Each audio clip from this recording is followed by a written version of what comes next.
Hello everyone, welcome to chemistry कक्षा and I am Shalini. और आज हम 10th क्लास के फर्स्ट चैप्टर का सेकंड पार्ट करेंगे, that is balanced chemical equation.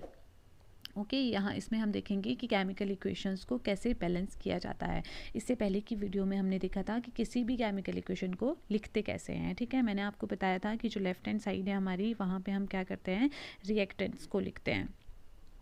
ठीक है, जो भी हमारे पास स्पीसीज रिएक्ट करेंगी वो लिखेंगे, और राइट हैंड साइड में हम लोग क्या लिखेंगे, हमारे प्रोडक्ट्स। जो स्पीसीज जो रिएक्ट कर रही हैं वो हमें रिएक्ट करने के बाद क्या दे रहे हैं, दैट इज़ कॉल्ड प्रोडक्ट। तो इस साइड में हम प्रोडक्ट लिखते हैं। जैसे मैंने आपको एग्जांपल करवाया था कि मैग्नीशियम रिबन जो था वो ऑक्सीजन के साथ कंबाइन होकर क्या बना रहा था, मैग्नीशियम ऑक्साइड बना रहा था।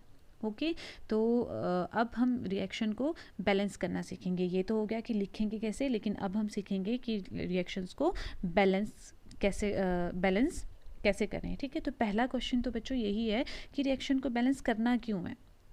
ठीक है, तो आप लोगों ने 9th क्लास की चैप्टर में क्या पढ़ा हुआ है, law of conservation of mass पढ़ा हुआ है, जिसमें बोला गया है matter can neither be created nor be destroyed in a chemical reaction.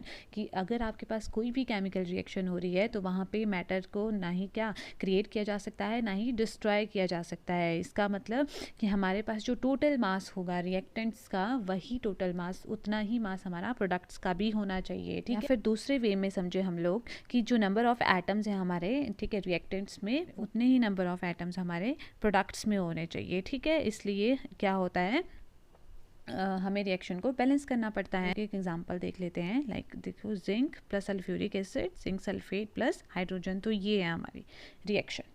ठीक है, तो इसमें हम लोगों ने देखना है कि यहाँ पे नंबर ऑफ एटम्स जो हैं वो क्या है, रिएक्टेंट्स एंड प्रोडक्ट्स में सेम है या नहीं, क्या ये रिएक्शन लॉ ऑफ कंजर्वेशन मास को सेटिस्फाई कर रही है कि नहीं कर रही है। ठीक है, तो देखो, सबसे पहले आप लोगों ने क्या करना है बच्चों, आप लोगों ने रिएक्शन में जितने भी एलिमेंट्स यूज़ हो रहे हैं ना, उनको लिख देना है एक साइड में। ठीक है, फिर उसके बाद नंबर ऑफ एटम्स आपके लेफ्ट हैंड साइड में उस एलिमेंट के कितने हैं और राइट हैंड साइड में कितने हैं वो देखना है। तो देखो, जिंक है पहला एलिमेंट हमारा, तो लेफ्ट हैंड साइड में ये 1 है और राइट हैंड साइड में भी एक ही जिंक यूज़ हो रहा है। ठीक है, तो ये तो बराबर है हमारे पास नंबर ऑफ एटम्स। दूसरा देखो, हाइड्रोजन, तो लेफ्ट हैंड साइड में कितने हाइड्रोजन है, 2, और राइट हैंड साइड में भी 2 हैं, तो ये भी हमारा ठीक है।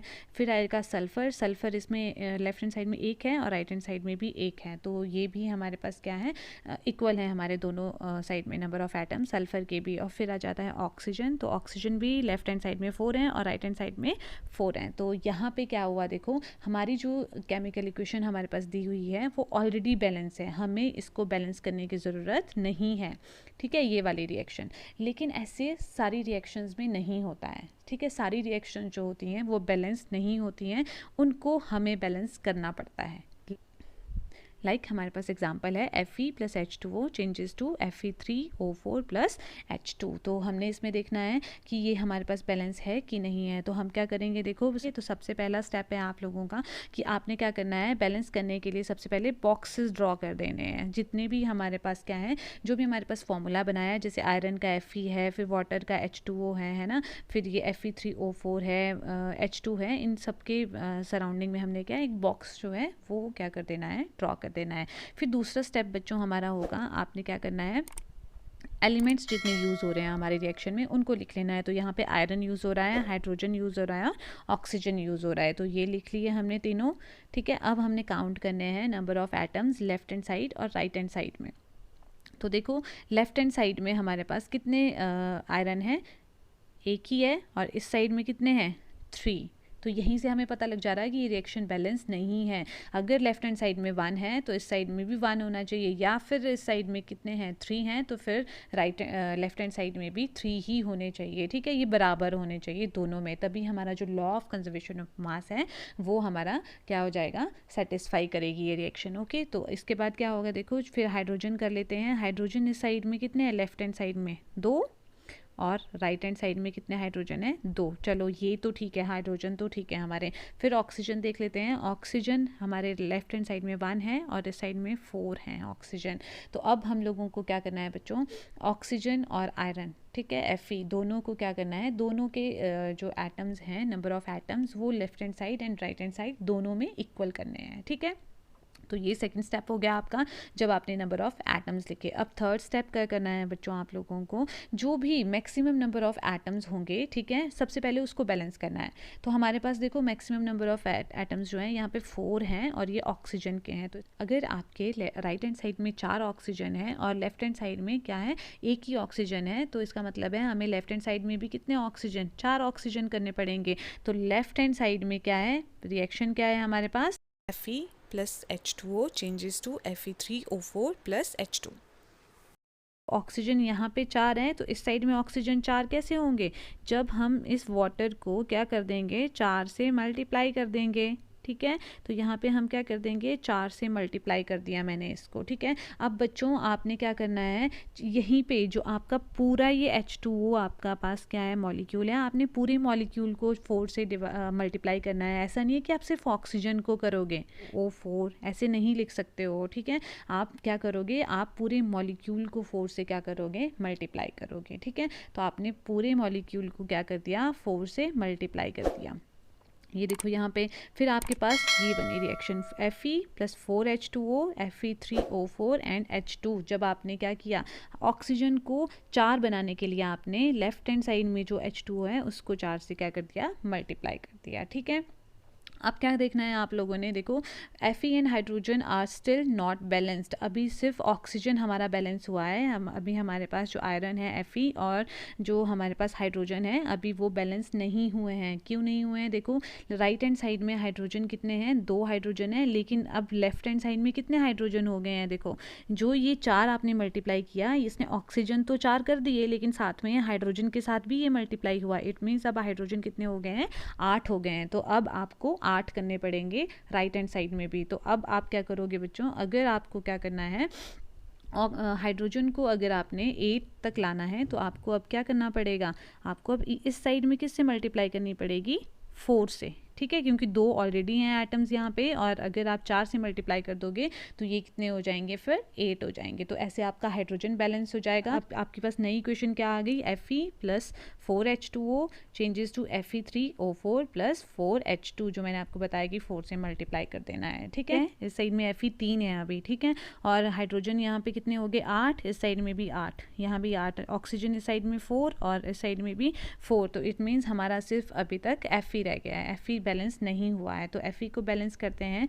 अब देखो इस साइड में 3 Fe हैं और इस साइड में एक ही Fe है, यहाँ पे एक ही है, ठीक है, रिएक्टेंट्स में और प्रोडक्ट्स में 3 आयरन हो गए हैं, ठीक है। तो अब क्या करना है, सिंपल 3 से क्या कर दो, मल्टीप्लाई कर दो। तो हमने 3 से मल्टीप्लाई कर दिया और एट द लास्ट हमारे पास जो रिएक्शन आई वो आई हमारी बैलेंस्ड केमिकल रिएक्शन, ठीक है, 3Fe। अब आप ऐसे कर सकते हो, जो आपने यहाँ पे ब्लॉक्स बनाए थे आप उनको हटा सकते हो और आप काउंट करो दोनों साइड में नंबर ऑफ एटम्स आपके पास बराबर हुए कि नहीं हुए। देखो 3Fe plus 4H2O changes to Fe3O4 plus H2, ये बनी आपके पास जो आपके पास करेक्ट केमिकल इक्वेशन है, बैलेंस्ड केमिकल इक्वेशन, ठीक है, जिसमें आपने सारे नंबर ऑफ एटम्स जो हैं रिएक्टेंट एंड प्रोडक्ट्स में जितने भी नंबर ऑफ एटम्स हैं वो सारे क्या कर दिए आपने, बैलेंस कर दिए हैं बच्चों, ठीक है। तो ये है आपके पास बैलेंस्ड केमिकल इक्वेशन। अब नेक्स्ट है writing symbol of physical state. अब हम क्या कर सकते हैं, ये तो हमने बैलेंस कर दी बैलेंस्ड इक्वेशन। अब इस बैलेंस्ड इक्वेशन को और अच्छा बनाने के लिए हम लोग क्या कर सकते हैं बच्चों, जितने भी एलिमेंट्स हम यहाँ यूज़ कर रहे हैं हम उनकी फिजिकल स्टेट लिख सकते हैं, ठीक है। फिजिकल स्टेट लाइक ये सॉलिड में है तो हम S यूज़ करते हैं, अगर ये लिक्विड्स में है तो L यूज़ करते हैं, अगर ये लिक्विड्स में है तो L यूज़ करते हैं, अगर ये गैसियस स्टेट में है तो हम G यूज़ करते हैं, ठीक है। और अगर ये एक्वा स्टेट में है तो हम AQ ऐसे यूज़ करते हैं। एक्वा स्टेट मतलब कोई भी चीज़ पानी में घुली हुई है तो वो एक्वा स्टेट में हो जाती है, ठीक है, तो हम AQ यूज़ करते हैं। तो ऐसी टर्म्स आप यहाँ पे यूज़ कर सकते हो, ओके। जैसे यहाँ पे किया हुआ है, देखो जो आयरन है वो सॉलिड फॉर्म में था तो S लिख दिया है यहाँ पे। फिर जो वाटर है, ठीक है, यहाँ पे हम जो वाटर ले रहे हैं वो ले रहे हैं बच्चों वेपर्स की फॉर्म में, तो इसलिए यहाँ पे गैस का सिंबल लिखा हुआ है, ठीक है। फिर जो हमारे पास यहाँ पे Fe3O4 बना वो भी सॉलिड फॉर्म में है और जो हाइड्रोजन बनी वो गैस है, इसलिए यहाँ पे G लिखा हुआ है, ठीक है। तो ये हो गया, ये देखो यहाँ लिखा हुआ है कि यहाँ पे जो वाटर है उसके साथ हमने G सिंबल यूज़ किया है। क्यों किया है, क्योंकि जो वाटर है उसको हम स्टीम की फॉर्म में यूज़ कर रहे हैं, मतलब वेपर्स की फॉर्म में यूज़ कर रहे हैं, ओके। कई बार हमारे पास कुछ ऐसी रिएक्शंस होती हैं जो नॉर्मल कंडीशंस पे नहीं करवाई जाती हैं, ठीक है, वो स्पेशल कंडीशंस पे करवाई जाती हैं, जैसे टेम्परेचर की या प्रेशर की कोई स्पेशल कंडीशंस हैं या फिर कैटलिस्ट ऐड किया है हमने उसमें, ठीक है। ऐसी रिएक्शंस को हम लिखते कैसे हैं ये हमें पता करना है यहाँ पे। तो देखो हमारे पास एग्जाम्पल दिया हुआ है, जैसे जैसे कार्बन मोनोऑक्साइड है वो हाइड्रोजन के साथ कंबाइन कर रहा है और किस पे 340 एटमॉस्फेरिक प्रेशर पर, और हमें दे रहा है मिथेनॉल, ठीक है बच्चों। ये बहुत इंपॉर्टेंट है, इंडस्ट्रियल लेवल पर जो मिथेनॉल की प्रेपरेशन है उसकी रिएक्शन है ये, ठीक है, कि कैसे कार्बन मोनोऑक्साइड हाइड्रोजन के साथ कंबाइन होके मिथेनॉल देता है और कितने एटमॉस्फेरिक प्रेशर पर, 340 एटमॉस्फेरिक प्रेशर पर। तो ऐसे लिखते हैं। अगर आपके पास कोई स्पेशल टेम्परेचर या स्पेशल प्रेशर दिया हुआ है तो उसको हम ऐसे एरो के ऊपर प्रेजेंट करते हैं, ठीक है, एरो के ऊपर शो करना होता है उसको। नेक्स्ट हमारे पास अब यहाँ पे हमारे पास एक नई टर्म आई है कैटलिस्ट। तो कैटलिस्ट क्या होता है, कोई ऐसा सब्सटेंस होता है जो रिएक्शन की स्पीड को इंक्रीज़ करता है और खुद उसमें कंज्यूम नहीं होता। फॉर एग्जाम्पल आपने किसी रिएक्शन में अगर 10 ग्राम कैटलिस्ट डाला तो वो क्या करेगा, उस रिएक्शन की सिर्फ स्पीड को बढ़ाएगा, आपको लास्ट तक जब आप देखोगे तो वो कैटलिस्ट आपको 10 ग्राम ही मिलेगा। ओके, जैसे यहाँ पे एग्जांपल है आपके पास जो फोटोसिंथेसिस रिएक्शन है, ठीक है। फोटोसिंथेसिस रिएक्शंस में एक तो ये हमें पता है सनलाइट की प्रेजेंस में होती है और क्लोरोफिल यहाँ पे यूज़ किया गया है, ये क्लोरोफिल ही यहाँ पे कैटलिस्ट है, ठीक है। अगर यहाँ पे क्लोरोफिल नहीं होगा, अगर आप क्लोरोफिल यूज़ नहीं करवा रहे हैं फोटोसिंथेसिस रिएक्शन में तो फोटोसिंथेसिस रिएक्शन होगी ही नहीं। ओके, तो ये थी हमारे जो बैलेंस्ड केमिकल इक्वेशन की कैसे लिखनी है, कैसे करनी है बैलेंस्ड इक्वेशंस, और कैसे आप लोगों ने क्या करना है, फिजिकल स्टेट जो है वहाँ पे शो करवानी है, और जो स्पेशल टेम्परेचर एंड प्रेशर्स हैं वो भी आपको कैसे करने हैं, ठीक है, एरो के ऊपर शो करवा देने हैं। तो आई होप आप लोगों को समझ आ गया होगा। अगर आप लोगों को ये वीडियो अच्छी लगी है तो प्लीज़ लाइक कर दीजिएगा और अपने फ्रेंड्स के साथ शेयर कीजिएगा। Thanks a lot.